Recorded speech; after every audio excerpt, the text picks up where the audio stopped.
Hello learners, welcome to study Medha academy. आज हम बात करेंगे रिलेशंस के बारे में। इससे पहले हमने बेसिक्स के बारे में बात की थी चैप्टर 2 के। आज हम बात करेंगे रिलेशंस के बारे में और उसके बाद हम बात करेंगे फंक्शंस के बेसिक के बारे में। तो रिलेशंस एक्चुअली में होते क्या है, ये मैंने आपको जस्ट इंट्रोडक्शन दिया था फर्स्ट लेक्चर में, बेसिक्स जब मैं पढ़ा रही थी तब। आज मैं आपको बताऊंगी कि इसके क्वेश्चंस किस तरह से सॉल्व करते हैं, एक्चुअली में ये क्या होता है। तो देखिए यहाँ सबसे पहले मैंने ए और बी एक एग्जाम्पल के तौर पे ले रखा है कि ए में कितने एलिमेंट हैं और बी में कितने एलिमेंट हैं। इसका कार्टेशियन प्रोडक्ट करते हैं हम जरा। तो कार्टेशियन प्रोडक्ट करके क्या आएगा इसमें 1,3, 1,4, 2,3 एंड 2,4। ये हो गया इसका कार्टेशियन प्रोडक्ट। लर्नर्स आपको याद हो तो मैंने सबसे स्टार्टिंग में आपको एक फॉर्मूला लिखवाया था कि number of relation is equals to number of subsets of A cross B, जो कि कितना होता था 2 की पावर n। मतलब यहाँ पर कितने सेट्स बन रहे हैं उसकी पावर n, मतलब 1 2 3 4, मतलब 2 की पावर 4। मतलब यहाँ पर नंबर ऑफ रिलेशन किस तरह से निकालेंगे 2 की पावर 4, दैट मीन्स 16। मतलब कि कितने रिलेशन बनेंगे 16। तो ये इसका जस्ट इंट्रोडक्शन था, ये जो मैंने आपको बेसिक में बताया था। इसके बाद में इसमें अगर रिलेशन में अगर इसको इस तरह से लिखूं कि रिलेशन जो है वो सबसेट है किसका, कार्टेशियन प्रोडक्ट का। रिलेशन जो है सबसेट है कार्टेशियन प्रोडक्ट का। तो ये बात अभी समझ में नहीं आ रही होगी आपको। अब मैं इसको आपको एक एग्जांपल के थ्रू समझाती हूँ कि रिलेशन कैसे है सबसेट कार्टेशियन प्रोडक्ट का। मतलब जो कार्टेशियन प्रोडक्ट में आ रहा है वो रिलेशन में आएगा, ठीक है। तो यहाँ जैसे हमारे पास सेट्स दिए हुए हैं वो क्या होगा, इंक्लूड करेगा रिलेशन में। बात नहीं समझ में आई होगी, मैं आपको अभी एग्जांपल के थ्रू ही समझाती हूँ पूरा का पूरा।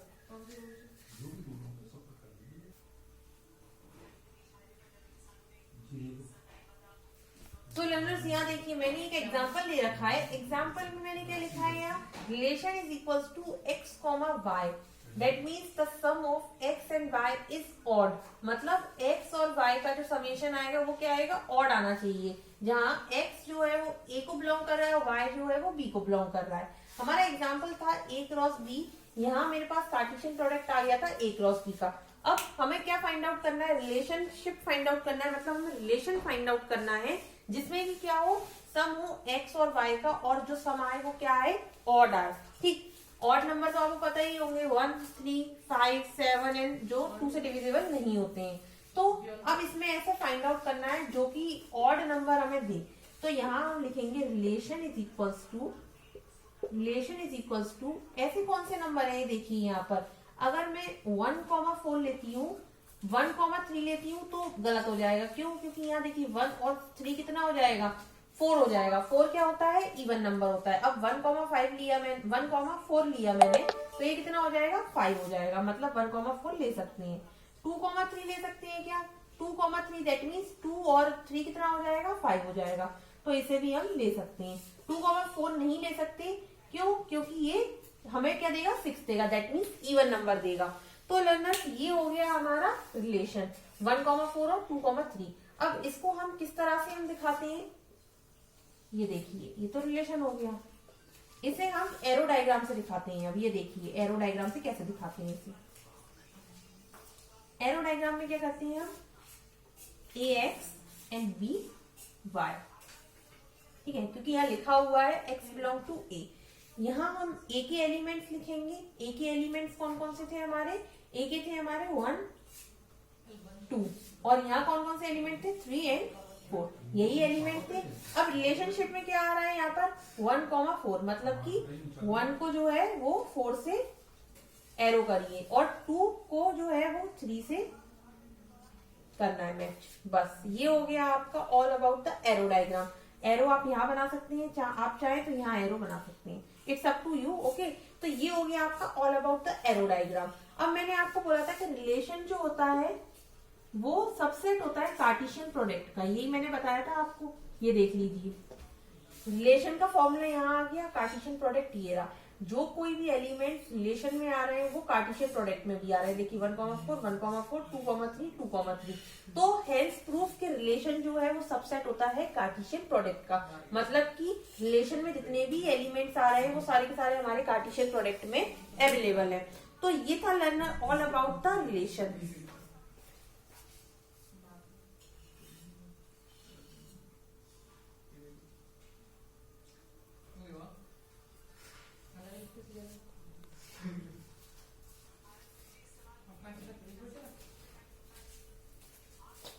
लर्नर ये था हमारा ऑल अबाउट द रिलेशन। अब मैं एक और एग्जांपल से आपको समझाती हूँ रिलेशन के बारे में, ताकि आपको और अच्छे से समझ में आए कि रिलेशन एक्चुअली में क्या होता है। ओके,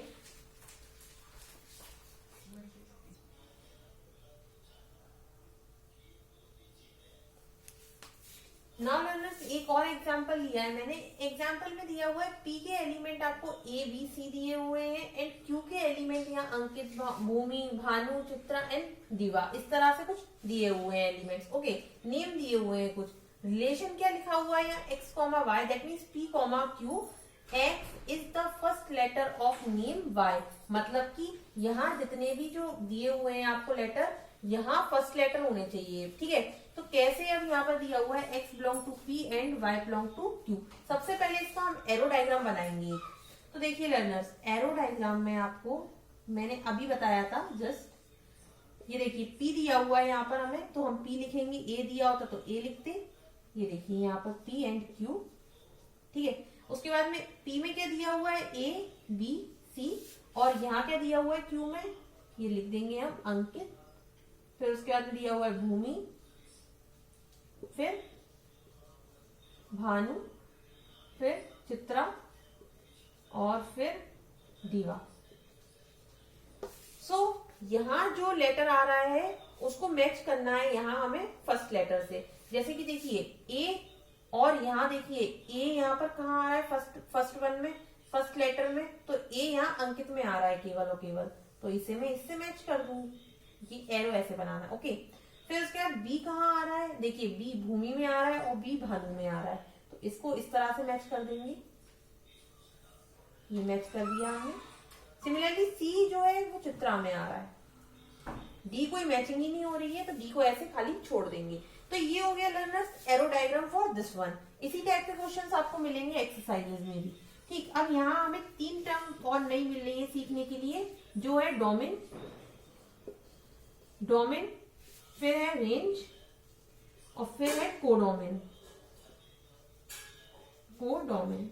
अच्छा, अब डोमेन, रेंज और कोडोमेन।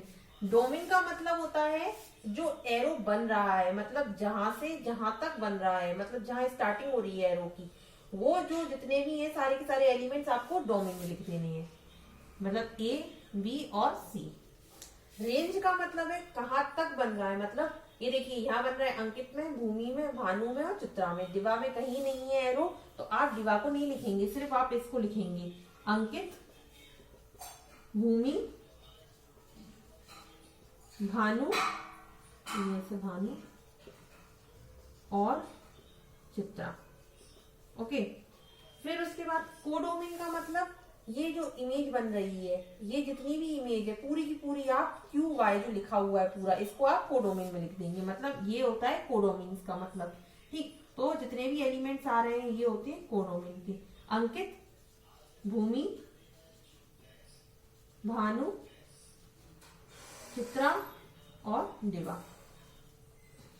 ठीक है, ये हो गए सारे के सारे ऑल अबाउट द रिलेशन। जो कुछ भी था मैंने आपको पूरा बता दिया रिलेशन का बेसिक। अब हम बात करेंगे आगे एक्सरसाइजेस के बारे में, रिलेशंस की एक्सरसाइज किस तरह सॉल्व करते हैं। लर्नर्स, जो एग्जांपल मैंने आपको बताए सिमिलरली वैसे ही हम एक्सरसाइजेस को सॉल्व करेंगे। कुछ भी अलग नहीं है, कुछ भी नया नहीं है, वही है सेम जो आपको मैंने अभी यहाँ बेसिक में बताया। तो इसीलिए आपको बेसिक को बहुत अच्छे से पढ़ना है और बेसिक के जितने भी एग्जाम्पल मैंने कराए हैं